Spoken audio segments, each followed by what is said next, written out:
What stood out to you, maybe for better or worse, that you didn't catch live? Yeah, obviously the film. They say we used to say this back in college. The eye in the sky doesn't lie. There were a lot of good things. I know, it's not probably related to the score, obviously, but there were some great efforts, some great individual performances. The one thing that, going back and watching the offensive and defensive line one more time, and just watching, and really the entire first unit defense, because they were kind of all intact going into the game the other night. How well they played, how fast they played. To have 2 3 and outs, very outstanding. Great performance by that group. Secondly, I would say the offensive line. The starting group did a really nice job. We were backed up. We had the 22-yard long run. We were backed up. It was great to see that run coming off the goal line, and then I think even watching the quarterback, watching Nate as he settled into the game, really he made some good throws. The 2 interceptions, obviously one was just he held on to the receiver too long, forced it in there. The first pick, the corner. The second one, receiver slipped. It's going to happen.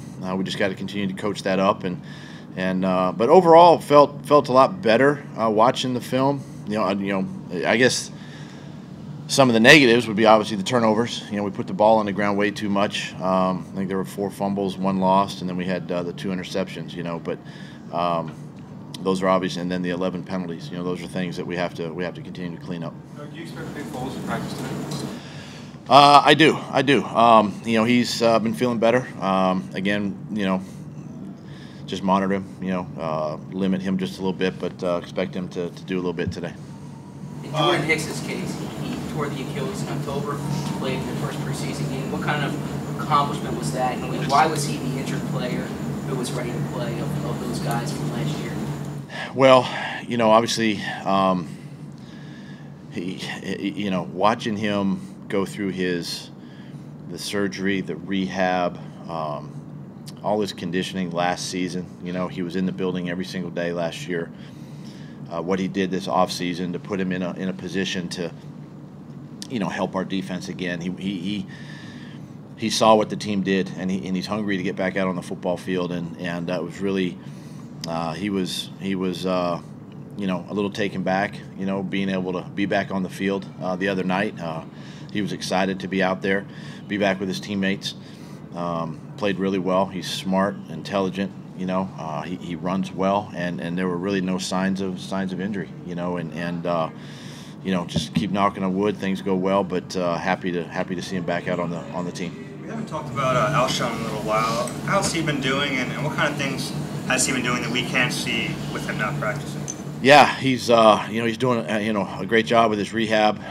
He's in I would say more the strength phase with the weights and that part. He's still doing his lower body conditioning with running and doing some things that way with his legs, making sure his cardiovascular is good. He can't do a ton of stuff yet necessarily on the field because of the motion of the arm swing, but we can get him in the tanks, the pools, the Ultra Gs, things like that, and get his cardio up. But kind of in the strength phase right now, and really doing a nice job. Dallas obviously excelled as a receiver. You guys played a lot of 11 because Zach didn't play. More important, he showed up as a blocker. How do you think he did there? And the fact that maybe if he's on the field, he's blocking well, we play more 12 personnel. Yeah, probably one of the bright spots the other night was his blocking. Take away the route running and ability to catch the football. But mentioned this before, how part of blocking is just a want to. You got to have a willingness to block, especially in this league with some of the linebackers and DNs that tight ends have to block. And he did a nice job even on some of our back blocks, whether we're going all the way back to a defensive end or coming down on a nose tackle. His willingness to stick his nose in there, and he did a nice job that way. And he's going to continue to get better, and it just becomes a big part of not only our running game, but it also helps in the passing game when we can ask a tight end to block in protection, which we do from time to time. So he's still working, he's getting better, obviously there, and it was encouraging to see him the other night do that. With Wendell Smallwood and Josh Adams, what stood out on film, both on offense and special teams? Well, I thought Wendell ran extremely hard. Talk about him first. Ran extremely hard. Unfortunately, he did put the ball on the ground the one time. We were fortunate to get it back, but he's a guy that just continues to to flash and do some really good things. And he's a big part of the punt team, the coverage. Some of the positions that Dave has him in, and I think he understands that competition is a real thing, and so it's making him sort of focus in and dial in. And he's done a really nice job in camp up to this point. And Josh is just coming in. He's learning the system. We've sprinkled him in there. I thought he's another one that ran extremely hard in the second half. Had some really nice runs around the the ends, and just continues to grow. Continues to get better every day and get stronger every day. He's a pretty good receiver out of the backfield. Wasn't a ton of more of a check down throws to him the other night, but both those guys are really competing and doing a nice job. So what about Pumphrey? How much does he hurt himself by not being out there Thursday, and do you expect to see him today? Pumphrey? Yeah. Obviously it's hard. It's an injury. It's anytime it's a lower body, it takes time, and we just got to make sure that he's 100%. I don't expect him today again. It's hard. It's hard for young players, quite honestly, in this league, to make rosters. But he's flashed. He's done some nice things. We just got to make sure we, as medical staff, myself, we don't push it. We make sure he's healthy again before we put him back out on the field and see where he's at. But it's just unfortunate at this time. Doug, this time last year we were asking you all the time about Carson's mechanics, and that hasn't come up in a long time. It looks like his velocity is totally fine, even with the knee rehab and everything. Is his velocity even better now than it was in the past? Yeah, those are things we track actually. With the footballs and things that we have, we can monitor that stuff, and velocity's been up, accuracy's been up. I think those are the things he's been able to work on, over the course of the year. And he got better last year, obviously, in games. And to me, it's all about, eye placement, decision making, accuracy, timing, but it's all about the eyes and where you throw it and how you see it. And that's one thing he's continued to get better at and work on.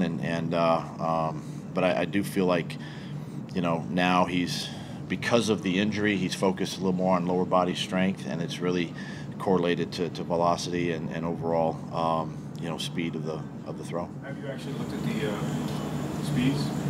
I haven't looked at them recently. We get the report. We don't get the report every day, but it is something that we look at all four guys really, and just a way to track how many throws and all that. I honestly don't remember the last numbers. It's been a couple days. It was 1 year ago. When I get it though, I'll make sure I tell you. It was 1 year ago today that you traded for Darby. What was the significance of bringing him here, and how has his summer been? Well, a year ago, we needed corner help, obviously.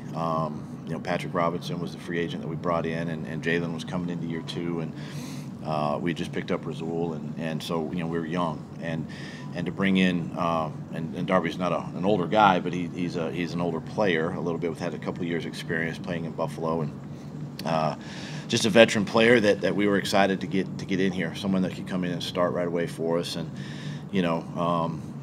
I think early on, just understanding Jim's defense, it took a while, for him to pick that up. And I think what you're seeing now, go fast forward to today, you're seeing confidence, you're seeing his ability to drive on throws, the physicality out there, confidence. Those are all things that come with understanding the defense and his ability and how he's overcome the injury, from last year and really kind of put that behind him. He had, I think, early in camp or OTAs, grabbed his ankle one time, but you know what, he popped up and he was good. I think it's one of those things where you just, when you have an injury, I'm okay, and you're seeing him go 100 miles an hour, and that's what's encouraging as a coach, to watch him play and how well he's played, and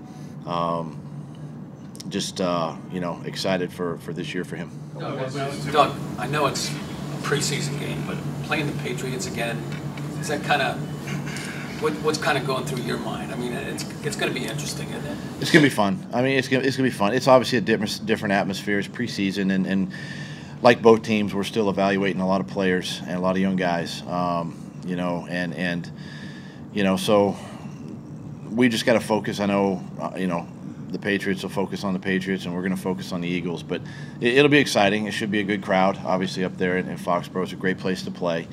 But at the same time, you know, we're still evaluating a lot of players, and I want to see a lot of the same players the other night, get a second chance, you know, at playing. Because, as you know, we get to week 3, they don't play as much, and then they come back and play in week 4. So this will be a good opportunity for a lot of our players again. You guys walk in there with kind of a swagger, right? I don't know about all that, but all I know is, you know, it's a preseason game, and you know, again, just evaluate our guys.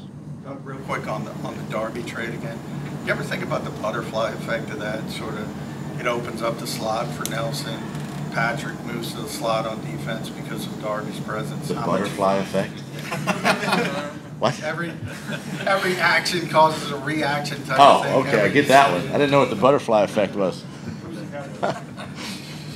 You ever think about how much that changed things for that team? Well, I tell you, I mean, that's a positive. That's a good thing. You know, you bring somebody in that can solidify that corner, and now it frees up a couple other players to give you depth at the nickel position and also backup corner positions. It's all part of the bigger picture, you know, the scheme of the defense. And as you know, we play a lot of DBs, and you know, it's a great situation to be in, because it does definitely sort of, you know, it locks your corners down, but now it frees up the guys inside, whether it's, you know, Malcolm's coming down inside, or, you know, Sidney gets a chance to play in there, and now Avonte Maddox is in there. Bosby's been working in there, so just frees these guys up and gives us more depth at those positions.